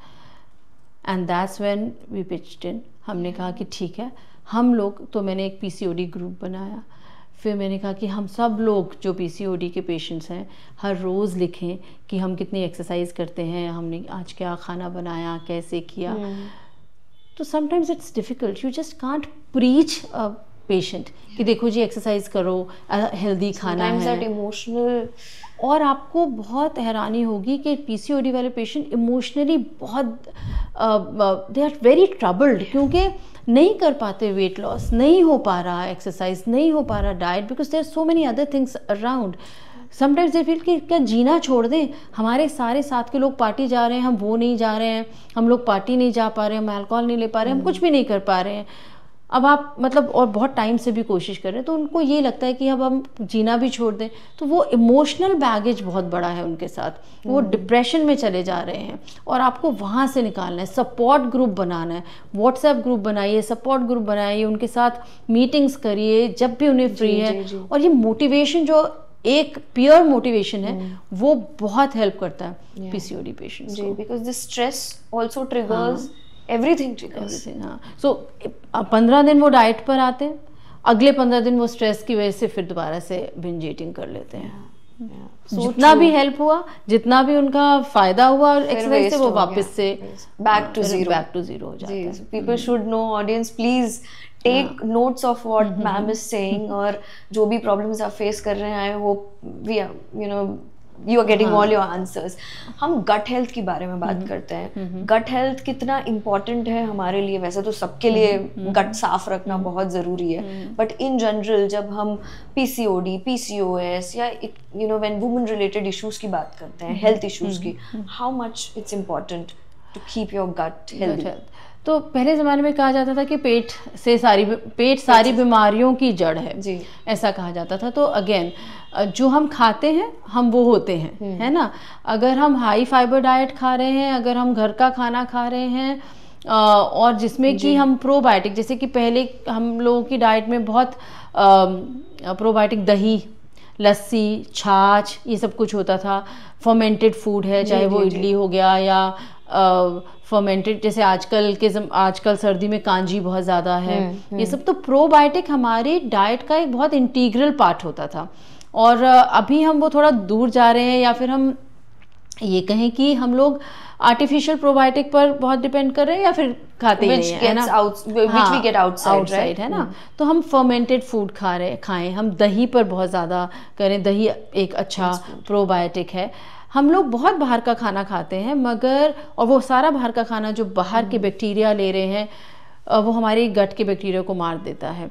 तो उसके लिए भी हमें probiotic भी बहुत ज़्यादा ज़रूरी है, और डीवॉर्मिंग भी बहुत ज़रूरी है, क्योंकि हम पेट के कीड़ों की दवाई नहीं ले रहे हैं। और बाहर आपको क्या, जो भी लोग खाना बना रहे हैं वो कहीं से कहीं कीड़े आ रहे हैं, तो वो आपके आयरन को खा जा रहे हैं, आपके वाइटामिन को खा जा रहे हैं, और आपकी गट को। इसीलिए irritable bowel syndrome, inflammatory bowel syndrome आजकल ज़्यादा हो रहा है। So you have to take homemade food. Second, you have to increase probiotic at home, whether it's fermented, whether it's curd, छाछ, कांजी, ऐसी चीज़ें घर पर। और अगर आपको लगता है, जैसे हम लोग बहुत बार प्रेस्क्राइब करते हैं, it is good for gut, it's good for vagina also, because most of the time, again here I would want to add कि ज़्यादातर लड़कियां vaginal washes यूज़ करती हैं, जो कि आपके नॉर्मल बैक्टीरिया, वेजाइनल बैक्टीरिया को मार देता है और आपको प्रोन बनाता है इन्फेक्शन के लिए। तो just because you are using vaginal washes, you are prone to get vaginal infection. So you should not be using vaginal washes. और आपके जो गट के बैक्टीरिया हैं उसके लिए भी फिर हमें प्रोबायोटिक देना पड़ता है, तो सॉरी वेजाइना के बैक्टीरिया के लिए भी प्रोबायोटिक देना पड़ता है, कि वापस से उसको ग्रो किया जाए, वापस से वो आपकी को प्रोटेक्ट करे। तो अभी आपने खुद ही मार दिया vaginal wash use करके. So for that also probiotics are important, and you have to improve your vaginal health by taking good amount of probiotic, improve your gut health by taking good amount of probiotic, and after every 6 months you should be taking a deworming tablet. अगर मैं आपसे particularly पूछूं, I want to come back to this question of vaginal wash, and there was one more thing. I will remember it, but अगर मैं आपसे dietary changes पूछूं, particularly क्या लेना चाहिए, dietary changes कौन से होने चाहिए for good health and hormonal balance बना रहे उसके लिए, तो ये क्या लेना चाहिए? तो अगर हमें गट हेल्थ को ठीक रखना है और हमें अपने हेल्दी बैक्टीरिया को वापस से ग्रो कराना है, तो डाइट में फाइबर बहुत ज़्यादा होना चाहिए। सबसे पहले जैसे मैंने उस वक्त भी कहा था कि चाहे दलिया है या कुछ, सुबह स्टफ्ड रोटी है विद लॉट्स ऑफ दही, you have to have lots of protein rich diet. अभी प्रोटीन रिच डाइट अगर कहें तो जो वेजिटेरियन लोग होते हैं दे कैन हैव दालें, बट पनीर में ज़्यादा होगा, और दही में again it is more, soya products में ज़्यादा हो सकता है। नॉन वेजिटेरियन में एग है, चिकन है, जो आपको लेना है। आपकी मील सुबह जो भी मील है वो हाई फाइबर होना चाहिए। दोपहर में आपको बहुत सारा दही along with lots of vegetable होना चाहिए, ठीक। और शाम तक आते आते आपकी डाइट कम हो जानी चाहिए, सूप्स हैं, वेजिटेबल है, लाइट फूड है या फ्रूट्स हैं, ये सारा कुछ होना चाहिए जो कि इजीली डाइजेस्टेबल है। तो शाम तक आते आते आपको कार्बोहाइड्रेट कम कर देना है, और if you have to have carbohydrate it should be good amount of fibre, rich carbohydrate होना चाहिए। फ्रूट्स ज़्यादा लेने हैं, बीटरूट है, आप कीवी है which is good for you, vitamin C है, guava is very good for your, otherwise general health के लिए भी बहुत अच्छा होता है। इन सब चीज़ों को अपने डाइट में आपको, और लेमन हमें ऐड करना है। Vitamin C is very important, तो आयरन एब्जॉर्प्शन के लिए भी बहुत अच्छा होता है। तो जब भी आप कोई भी ग्रीन लीफी वेजिटेबल ले रहे हैं, अगर आप उसमें विटामिन सी डाल रहे हैं तो आयरन एब्जॉर्प्शन भी अच्छा होता है। चाय कॉफ़ी कम करेंगे तो भी आयरन एब्जॉर्प्शन अच्छा होता है, नहीं तो जितना चाय कॉफ़ी लेते हैं उतना आयरन आपका एब्जॉर्ब होना बंद हो जाता है। So all these things also you should remember. जी, now we talk about the vaginal wash. वो नहीं यूज करें तो क्या यूज करें? पानी, अभी तक भी तो पानी यूज कर सकते हैं। पानी से ही वजाना, मतलब हर बार आपने अपना यूरिन पास करने के बाद और पॉटी करने के बाद clean it with water, dab it with tissue, don't rub it, that's enough. Because see every organ in our body, like our mouth has saliva which is protecting us, our eyes has tear which is protecting us, ear has wax which is protecting us. Why we feel that vagina is filthy? आप कितना wax साफ करते हैं, ये कितनी बार आंखों को धोते हैं? अगर आप हर बार आंखों को धोएंगे तो वो ड्राई हो जाएंगी, विच इज़ अनहेल्दी। आपका कॉर्निया भी, आप हर 4 बार 10 बार ब्रश करेंगे तो आपका एनिमल खराब हो जाएगा। म्यूकस है, नेजल म्यूकस है जो कि आपके बैक्टीरिया को अंदर नहीं जाने दे रहा। आपका सलाइवा है जो आपके दांतों को प्रोटेक्ट कर रहा है। आपका वैक्स है जो आपके ईयर को प्रोटेक्ट कर रहा है। वजाइना के पीछे क्यों पड़ गए हैं हम कि वजाइना अनहेल्दी है, वहाँ पर साफ करना बहुत ज़रूरी है। It's normal to have normal discharge. हमें ये जानना है कि वजाइना का अबनॉर्मल डिस्चार्ज क्या होता है। Every discharge is not abnormal. You would be having a little discharge just before periods, you would be having discharge in the middle of the cycle which is ovulatory discharge, which is mucus, which is thin transparent discharge, no smell, no etching.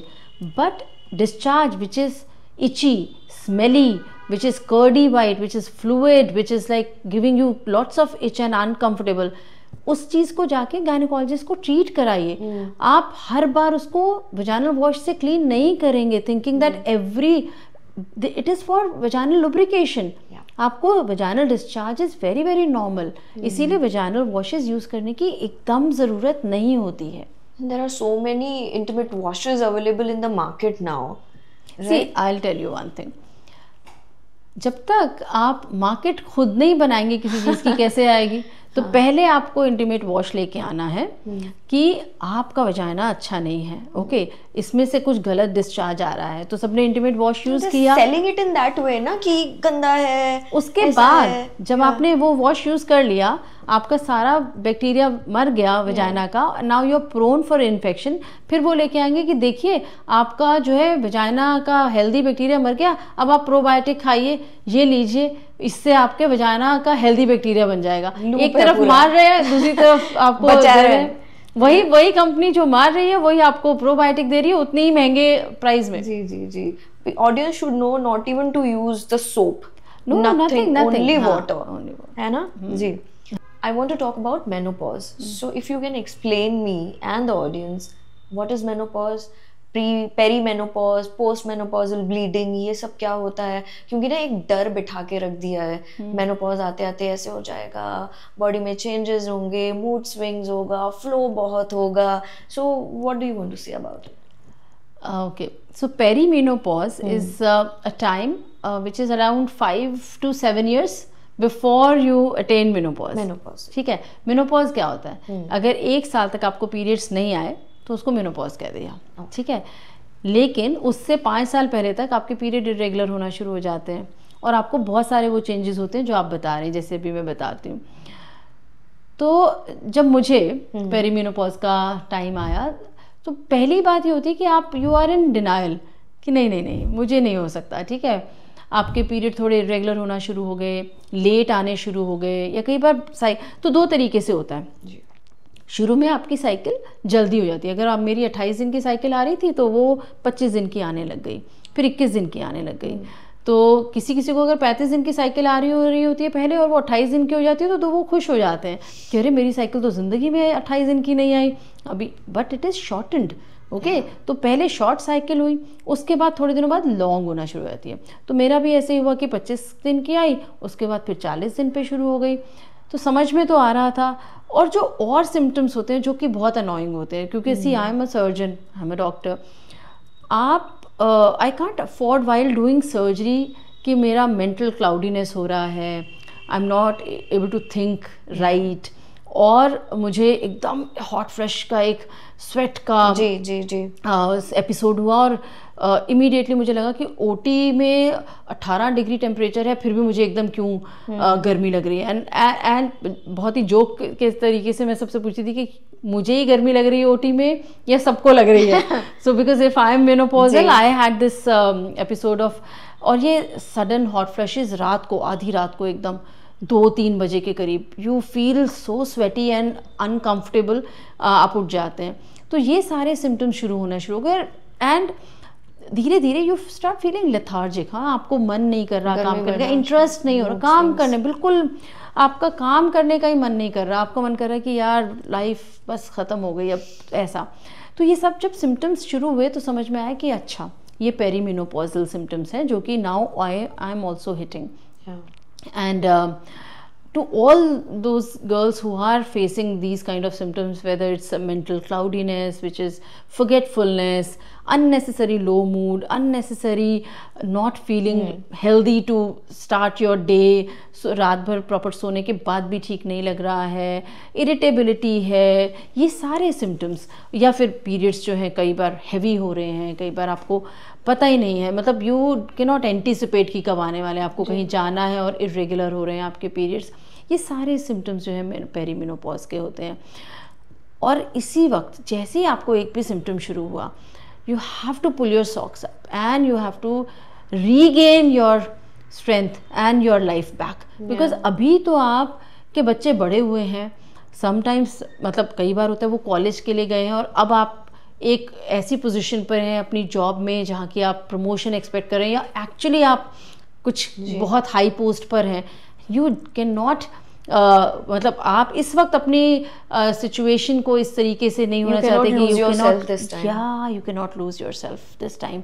So this is absolutely rightly said कि अभी आपको you have to hold your reins together. इस वक्त सबसे पहला काम कि क्या क्या करना है, कैल्शियम लेना शुरू करना है, मैग्नीशियम लेना शुरू करना है, विटामिन डी की आपके अंदर कमी नहीं होनी चाहिए। अब मैग्नीशियम से आपको स्लीप प्रॉपर आती है, कैल्शियम आपको ऑस्टियोपोरोसिस को बचाता है, और जैसे जैसे आपकी एज बढ़ती है आपका कैल्शियम डिप्लीट तो हो ही रहा है, अगर आप उसको वापस से नहीं लेंगे, इनपुट नहीं होगा, इनटेक नहीं करेंगे, तो आपकी हड्डियों से निकलना शुरू हो जाएगा और आप ऑस्टियोपोरोटिक होते जाएंगे।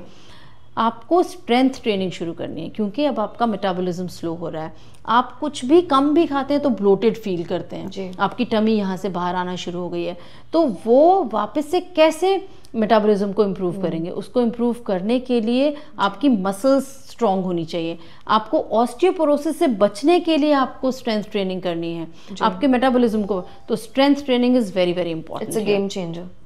You have to start gym, you have to start weight training, strength training as soon as you are starting first symptom of menopause. If you have not, अगर आप already कर रही हैं तो बहुत अच्छी बात है, नहीं कर रही हैं तो ये बिल्कुल मजाक की बात नहीं है। जैसे मैं जब जिम जाना शुरू हुई तो मुझे ये नहीं लगना चाहिए कि अरे सारे यंग लोग आ रहे हैं यहाँ पर और मैं क्या कर रही हूँ 45 साल की। नहीं, आपको तो as a medicine it's is important for you that you should start doing. क्योंकि मेरा एक बहुत इम्पॉर्टेंट बात बताती हूँ, I use to wear this thing without sleeves blouses, and अभी भी पहनती हूँ, अब दोबारा से शुरू किया, मगर मैं जब मेनोपॉज आना शुरू हुआ, पेरीमेनोपॉज, तो my triceps were hanging like this and I am like my God this is so bad, I am not looking good in my without sleeves blouse, और सारे बर्बाद हो जाएंगे। और मैंने इतने अच्छे अच्छे सिलवाए, मगर फिर मैंने स्ट्रेंथ ट्रेनिंग शुरू की और वापस से अपनी बाइसेप्स और ट्राइसेप्स बनाई, अपनी बैक की मसल्स बनाई, and again I am wearing backless blouses and my without sleeves blouses. क्यों? और उससे ये बहुत ज़रूर हुआ कि मुझे mentally I was feeling strong, confident, forgetfulness ख़त्म हो गई।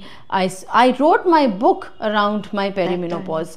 तो मुझे वापस से मेंटल स्ट्रेंथ के लिए, फिज़िकल स्ट्रेंथ के लिए ये ज़रूरी था कि मैं अपनी फ़िज़िकल स्ट्रेंथ ट्रेनिंग और वेट ट्रेनिंग शुरू करूं। तो जैसे ही आपको पहला सिम्टम हिट होता है, you hit gym, start exercising, first thing, start your supplement, start isoflavonols, these are very good vitamins for your mental health.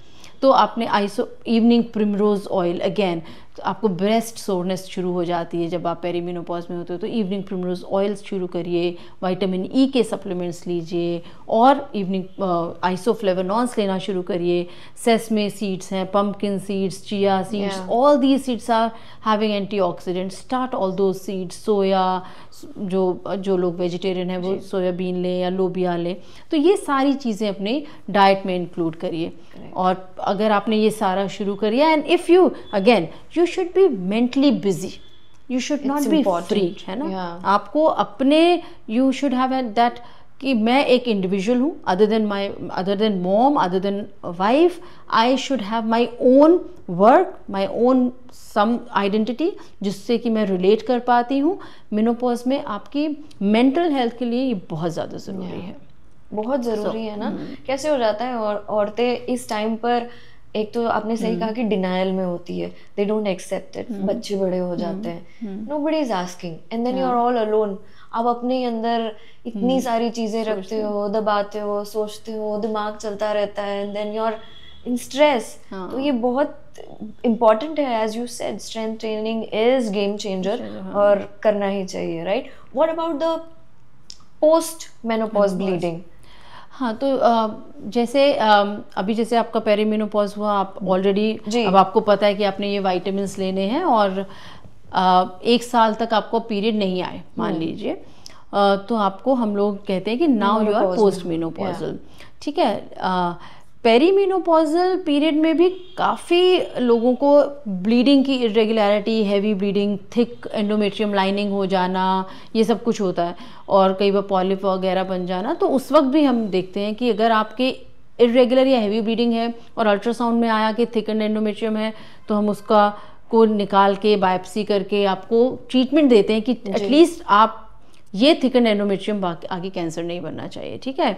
और इस स्टेज में आपको हर साल मैमोग्राम कराना है, पैप स्मीयर कराना है, you should be breast aware, you should know how to do breast examination every month by yourself, okay. And it's easy, it's not difficult, it's very very easy. And breast awareness का मतलब ये है कि आपको every month you are feeling your breast, now you know each. जैसे एक neighbourhood में आपको पता है कि मैं गाड़ी रोज चला के जाती हूँ, यहाँ पे गड्ढा है, यहाँ पर ये पेड़ की डाल नीचे आ रही है, तो मुझे कैसे बचाना है। Same way you know your breast कि यहाँ पे एक छोटा लंप था, यहाँ पर कुछ इरेगुलरिटी थी, यहाँ पे ये हार्डनेस है, यहाँ पर ये सॉफ्ट है, ये अब आपने हर महीने कर रहे हो। Now you have breast awareness कि ये तो बहुत टाइम से है, this is normal, but this is something new which is abnormal, and then immediately you will go to doctor कि ये पिछली बार पिछले महीने नहीं था। So that is called breast awareness. Until unless you're breast aware, you would not be able to diagnose breast cancer.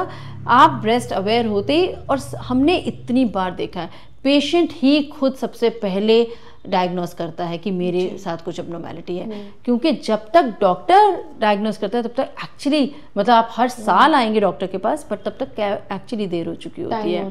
तो you should be breast aware. और जो दूसरी चीज़ है कि अगर आपको मेनोपॉज हो गया है और 1 साल के बाद, 1 साल तक बिल्कुल पीरियड नहीं आया, 1 साल के बाद आपको स्पॉटिंग शुरू हो गई, ब्लीडिंग शुरू हो गई, सी 99% of time it might be absolutely normal, but any post menopausal bleeding should be seen with suspicious I.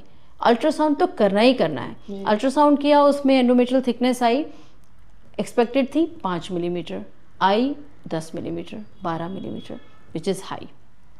Either there is somewhere some hormone which is okay, अगर हार्मोन बन रहा है, क्यों बन रहा है, क्यों थिक हो रही है, बायोप्सी करना है, पता करना है कि ये 99% केसेस में आएगा विच इज़ नॉर्मल, है ना। मैंने बायोप्सी की और आया कि नहीं नहीं ये तो नॉर्मल बायोप्सी आई है, लेकिन सस्पिशियस होना बहुत ज़रूरी है, क्योंकि पोस्ट मेनोपॉजल ब्लीडिंग कैंसर भी हो सकती है। और जब मैंने बायोप्सी की तो उन 100 लोगों का में से 1 कैंसर भी निकल आता है, ठीक है। तो इसीलिए every post menopausal bleeding, by book it is said that every post menopausal bleeding should be seen with suspicious sign until proven otherwise. Or how to prove?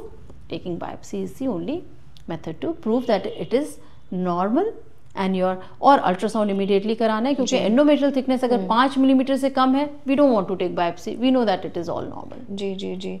Ma'am इतनी सारी आपने इन डिटेल में बातें बताई है, रिसेंट अभी अभी आपने ब्रेस्ट कैंसर के बारे में बताया और कैसे अर्ली डिटेक्ट करना चाहिए वो भी आपने बताया, but what are the leading causes of breast cancer? क्योंकि ना अक्सर मैमोग्राम करने के लिए भी लड़कियां डर जाती है कि नहीं करना हमें, we don't want to do it, but एक एंजाइटी होती है अंदर। So when we talk about breast cancer, क्यों इतना ज़्यादा राइज पर है? अब हम देखते हैं अगर general in women population also a lot of women are getting breast cancer. मैं 2 टियर 3 टियर की भी बात करूं अगर सिटीज़ की, हम कहते हैं कि मेट्रो सिटी में खान पान गड़बड़ है, जंक फूड ज़्यादा है। मैं जानती हूँ, मैंने गांव में भी देखा है, गांव का खाना तो इतना शुद्ध है, फिर भी one of my known relative वहाँ गांव में कैंप लगा था, छोटा सा गांव है ना, और बिकॉज ठीक है सब चेक करवा रहे थे तो उन्होंने भी वो चले गए चेक करवाने के लिए, and she was so surprised. घर उन्हें बाद में पता चला कि उन्हें लंप है, खान पान अच्छा, and they have like big farms. So why is it on such rise now? See breast cancer बढ़ने का कारण ज़्यादातर हमारा अडल्ट्रेटेड फूड भी हो सकता है, और जनरली अगर मैं सिर्फ कुछ कॉजेज़ बताऊं कि हम लोग पहले ब्रेस्ट फीडिंग को हम कहते हैं कि काफ़ी प्रोटेक्शन मिलता है, तो अपने 2 3 6 बच्चे किए तो आप ब्रेस्ट फीड करा रहे हैं। अब वो एक तो प्रेगनेंसी लेट हो गई, ठीक है, हम 35 के बाद कर रहे हैं, तो वो प्रोटेक्शन नहीं मिला हमें। जितना लंबा टाइम आपकी ब्रेस्ट हॉर्मोन्स के एस्ट्रोजन हार्मोन के इफ़ेक्ट में रहती है, उतना ज़्यादा चांसेस हो जाते हैं ब्रेस्ट कैंसर के। तो जो प्रेगनेंसी होती है वो प्रोजेस्टेरॉन इफेक्ट देती है। तो ड्यूरिंग प्रेगनेंसी 9 महीने progesterone, once you are feeding your baby फिर प्रोजेस्टेरॉन एंड प्रोलैक्टिन, ओके जी, ये फेज आपको प्रोटेक्ट करता है, ठीक है। लेकिन आपने 10 साल की उम्र से आपको पीरियड शुरू हुए और 35 साल तक आपने बच्चा भी नहीं किया, तो वो एस्ट्रोजन वाला इफेक्ट जो है बहुत लंबा हो गया, ठीक है।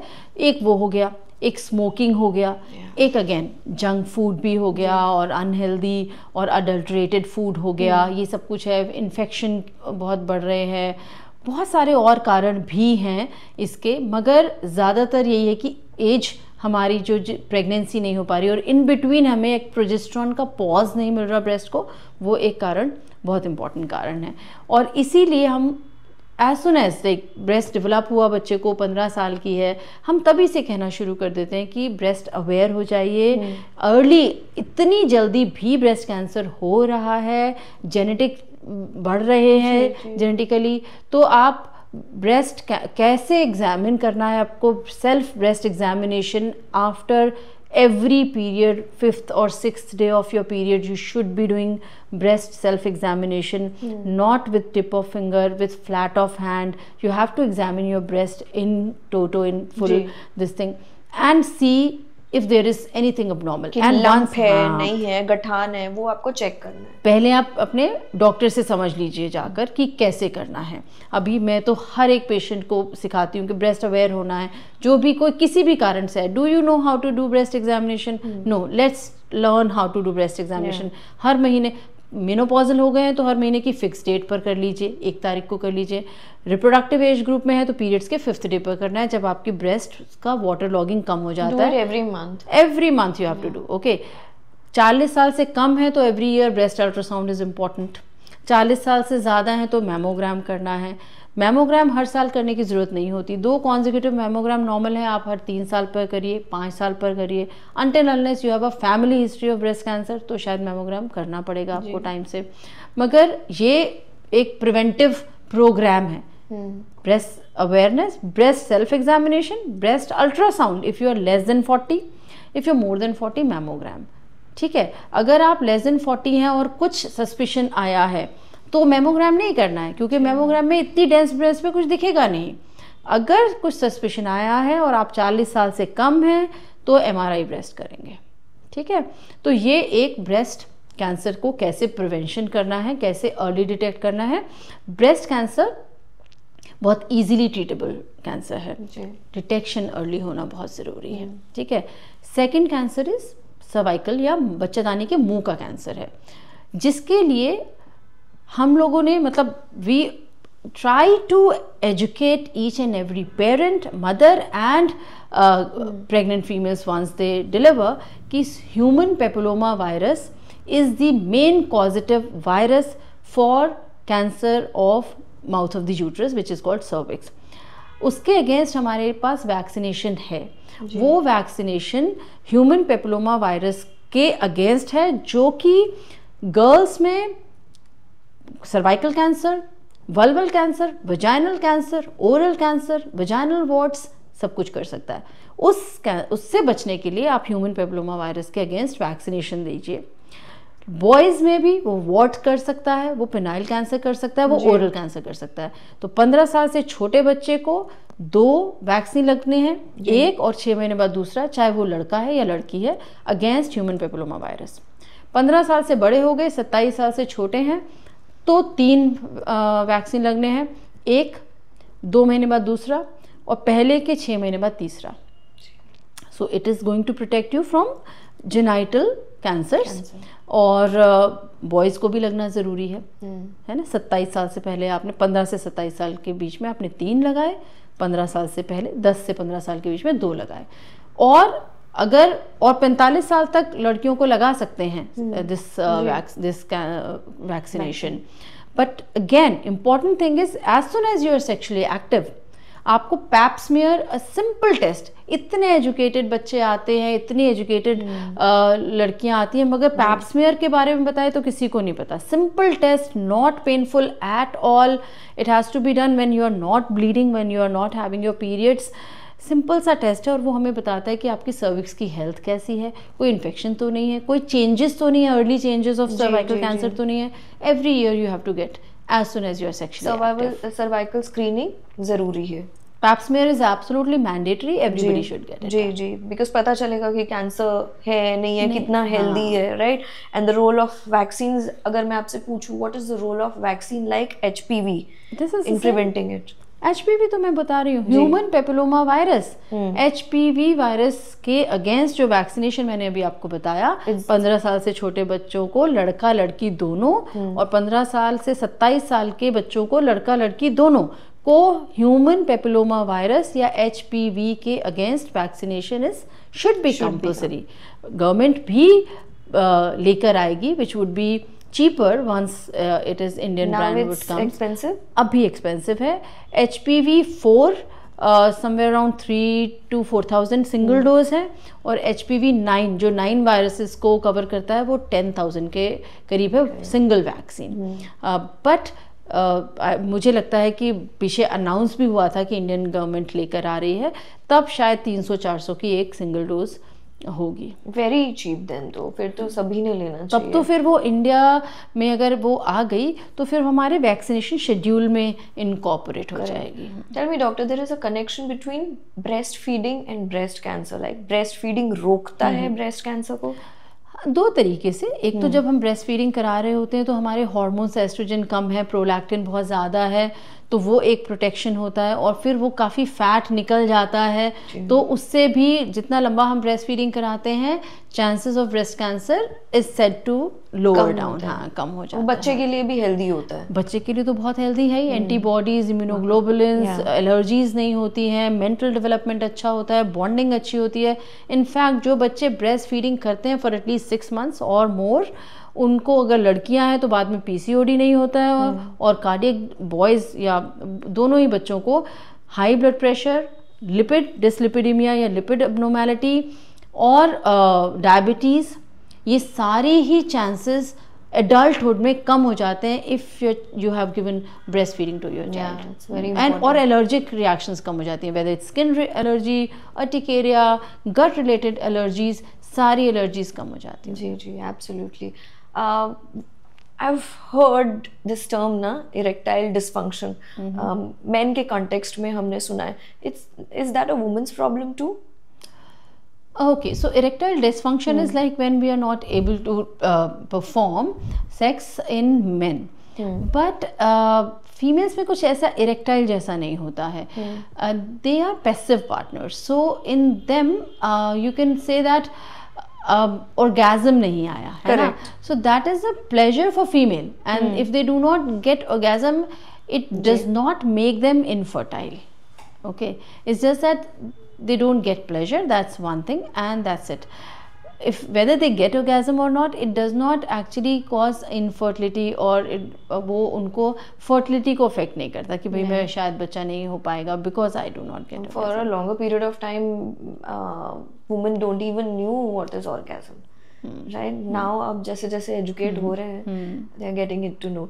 But are there any common causes of sexual dysfunction in women also?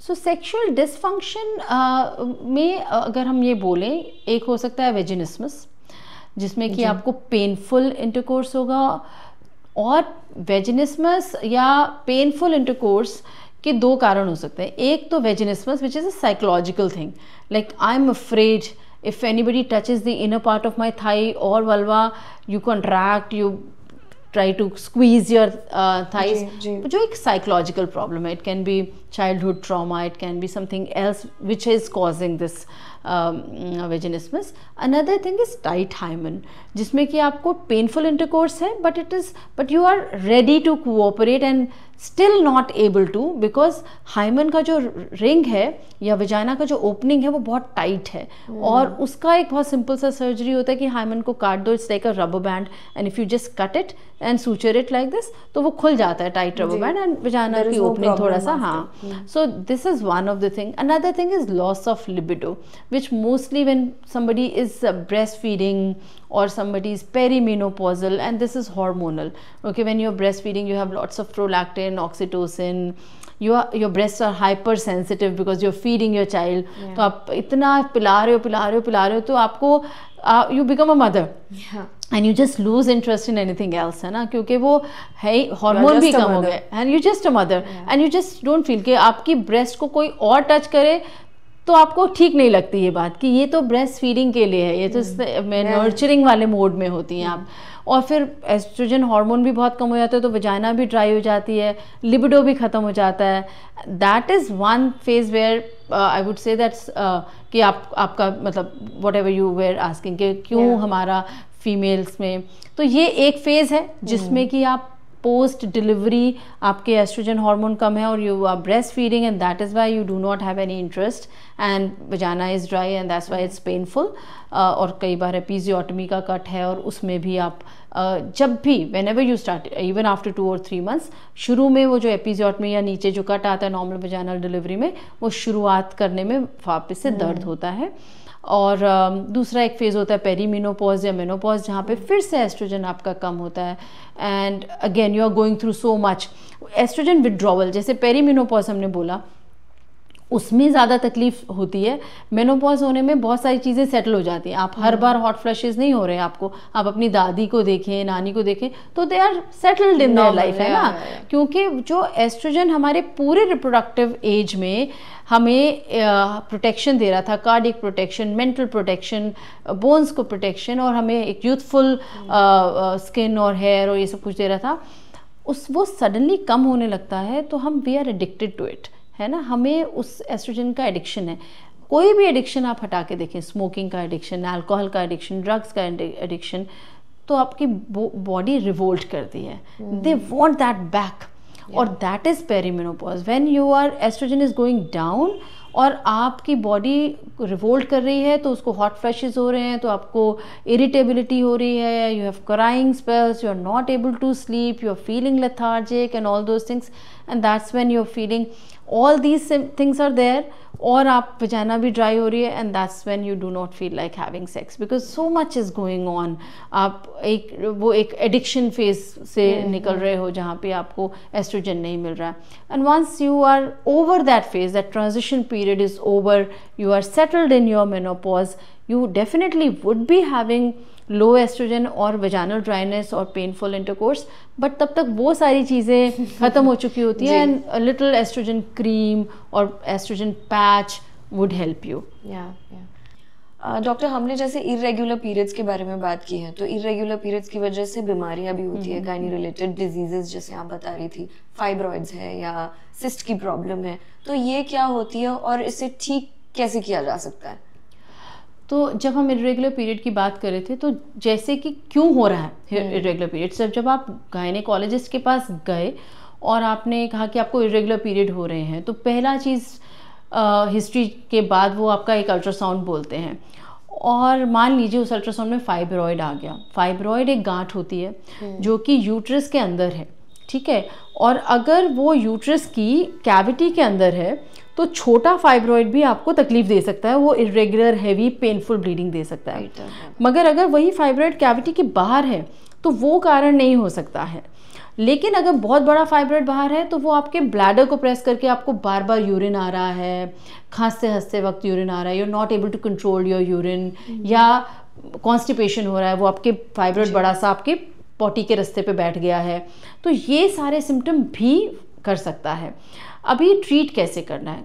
अगर कोई छोटा फाइब्रॉइड है और कैविटी के अंदर है तो बहुत आसान है, वजाइना के थ्रू जाइए. हिस्ट्रोस्कोप एक इंस्ट्रूमेंट होता है, बिना कट के आपका फाइब्रॉइड निकाल के ले आते हैं। अगर बहुत बड़ा फाइब्रॉइड है, हमारे ब्लैडर पे बैठा है और हमें खांसते हंसते वक्त यूरिन आ रहा है, या हम ब्लैडर को कंट्रोल नहीं कर पा रहे हैं, या पॉटी के रास्ते पर बैठा है, तो भी बहुत आसान है। आजकल हम रोबोटिक इंस्ट्रूमेंट से सर्जरी करते हैं, बिल्कुल मिनिमली 5 मिलीमीटर के इंसिजन होते हैं।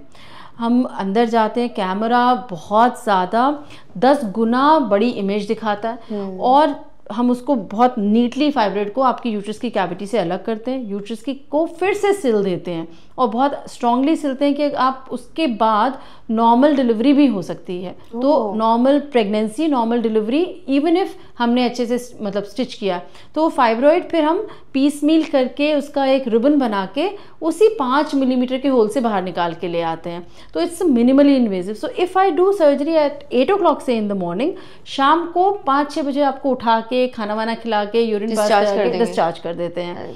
टेंशन लेने वाली बात नहीं है। तो काफ़ी लोग डर जाते हैं। और दूसरी चीज़, ओवेरियन सिस्ट। बहुत तरीके की ओवेरियन सिस्ट होती है। डर्मोइड सिस्ट हो सकती है, सिस्टिक टेरेटोमा हो सकता है, एंडोमेट्रियोटिक सिस्ट हो सकती है, सिंपल सिस्ट भी हो सकती है। कौन सी सिस्ट आपको तकलीफ देती है, कौन सी नहीं देती है, हमें डिफ्रेंशिएट करना है। सिंपल सिस्ट कम छोटी है, 3 सेंटीमीटर, 4 सेंटीमीटर, 5 सेंटीमीटर, कुछ नहीं करना है, लोग ऐसे ही डर जाते हैं। लेकिन अगर एंडोमेट्रियोटिक सिस्ट है, छोटी है, शायद कुछ नहीं करना है, तकलीफ नहीं दे रही है, कुछ नहीं करना है। बड़ी है, हम फर्टिलिटी के लिए जा रहे हैं, या हमें बहुत तकलीफ दे रही है, पेन हो रहा है, कांस्टेंट पेल्विक पेन है, सेक्स के वक्त पेन है, तो शायद निकालना पड़ेगा।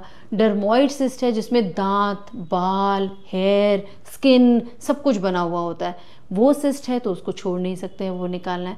तो we have to do ultrasound followed by MRI कि क्या ये सिस्ट एबनॉर्मल है, क्या मुझे ऑपरेट करानी है, और अगर करानी है तो अगेन मिनिमली इन्वेजिव सर्जरी से कोई भी सर्जरी अगर मैं करती हूँ, सुबह करके शाम को आप घर पर जा सकते हैं, और कंप्लीट बेड रेस्ट की बिल्कुल भी ज़रूरत नहीं होती है। तो we should not be worried now, like you are in this age and era when advancements are there, innovations are there, तो आप आराम से, हाँ, तो डरिए मत। अपनी बीमारी को, कहने का मतलब है कि पाल के मत रखिए। Do not keep that disease within you. Once you know that, आपको पता है कि बीमारी है, तो उसको बढ़ाइए मत, उसको टाइम से निकाल के और ईजी एक हेल्दी लाइफ जीजिए। Doctor, thank you so much, and we have come to end of the discussion. जाते जाते बस एक लास्ट सवाल, हमेशा से ऐसा क्यों होता है that women ignore our health? हम तो इग्नोर करती हैं, दूसरे भी हमारी हेल्थ इग्नोर करते हैं, हम ध्यान नहीं देते अपनी हेल्थ की तरफ कि ठीक है, हो रहा है, होने दो, बुखार आ गई कोई बात नहीं, पीरियड्स आ गया उसमें भी काम करना है, रेस्ट लेना ही नहीं है। एक बात ये बताइए, आप एक माँ हैं जी, और आपकी 2 बच्चियां हैं, ठीक है, जितना प्यार आप करती हैं, या जितना आप ध्यान रखती हैं कि उन्हें टिफ़िन में आज क्या देना है, शाम को उनके लिए क्या बनाना है, उनका ट्यूशन कितने बजे जाना है, होमवर्क क्या कराना है, प्रोजेक्ट क्या करना है, वो कोई और कर सकता है? नहीं कर सकता। जिस दिन आप 1 हफ्ते के लिए बेड पर बैठ गई, लेट गई, तो कौन करेगा बताइए? क्या फादर भी उतना कर पाएगा जितना आप करती हैं? नहीं। लेकिन फिर भी खाना सबसे एंड में खाएंगी आप, कि पहले सब कुछ काम हो जाए, चाहे एसिडिटी हो जाए आपको, है ना। आपको ये देखना है कि आपकी फैमिली के लिए आप बहुत इम्पॉर्टेंट हैं, और सबसे ज़्यादा इम्पॉर्टेंट आप अपने बच्चों के लिए हैं, और उनके लिए अगर आपको हेल्दी रहना है तो बी अ लिटिल सेल्फिश, अपने लिए करिए, टाइम से खाना खाइए, उनको परोसने से पहले खुद खाइए, क्योंकि वो तो घूमते रहेंगे इधर उधर, आपको 10 बार उनके पीछे जाके खिलाना पड़ेगा। पहले अपनी एनर्जी ले लीजिए कि आप उनके आगे पीछे घूमने के लिए ताकत रहे आपके लिए। खुद अपनी हेल्थ का हर साल प्रिवेंटिव हेल्थ चेकअप कराइए, because you want to see them grow, you want to see them get educated, अपना ग्रेजुएशन करें, शादी कराएं, वो सब आप देखने के लिए ज़िंदा रहना है, हेल्दी भी रहना है। यू वुड नॉट बिलीव, एक मदर मेरे पास आई, she was diagnosed with 3rd stage cancer, almost 4th stage cancer. She again was in denial and she kept asking me, सिर्फ इतना, मेरा बच्चा एक 16 साल का है और एक 18 साल का है। मैं उनको ग्रेजुएट होते देखना चाहती हूँ। मैं देखना चाहती हूँ कि उनको एक अच्छा पार्टनर मिले। I don't want to die doctor, I just want them, कि मैं देखना चाहती हूँ वो मेरे बिना क्या करेंगे। सोचिए एक 16 और 18 साल का बच्चा है और एक माँ को लग रहा है कि वो मेरे बिना नहीं कर पाएंगे। मैं सारा दिन उनका सुबह से लेके खाने से लेके कपड़े, बैग, एग्ज़ाम कब होना है, ट्यूशन कितने बजे जाना है, सारा मेरे पास ही है। फादर को कुछ नहीं पता है। You have to be selfish. You are a mother. If you are not selfish, who is going to take care of your kids? So मेरा सिर्फ एक ही गुजारिश है सारे लोगों से कि आपको अपनी हेल्थ के लिए इसलिए ध्यान रखना है क्योंकि you do not have any right on your life. आपका लाइफ पर भी आपके बच्चों का अधिकार है और you cannot take your life lightly. You have to take care of yourself. Correct. As rightly said. अपने हेल्थ का ध्यान रखिए, हम औरतें नहीं रखती हैं, ध्यान रखिए बिकॉज एज वी से आर बॉडीज आर टेम्पल, और हम खुद ध्यान नहीं रखेंगे तो कैसे होगा। एटलीस्ट 1 घंटा, आधा घंटा, भले ही आपको जो पसंद है, आपको योगा पसंद है, आपको जिमिंग पसंद है, go for a walk, run, whatever you like, do that. Fresh हवा लीजिए, मेडिटेशन कीजिए। There are so many things ना जो दिमाग में घूमती है। स्ट्रेस होता है और स्ट्रेस निकालने के भी कई सारे तरीके होते हैं। And as doctor rightly said, preventive measures लीजिए, चेकअप्स कराइए एवरी ईयर, एवरी मंथ। हमने ये पूरा एपिसोड डॉक्टर ने बताया, एक छोटी से छोटी बात बताई है किस तरह आपको चेक करना है। एवरीथिंग, व्हाट मेडिसिन्स, घर से आप प्रोबायोटिक्स कैसे ले सकते हैं, everything she has shed. So my request is please अपना ध्यान रखें और स्वस्थ रहिए। Thank you again. Thank you.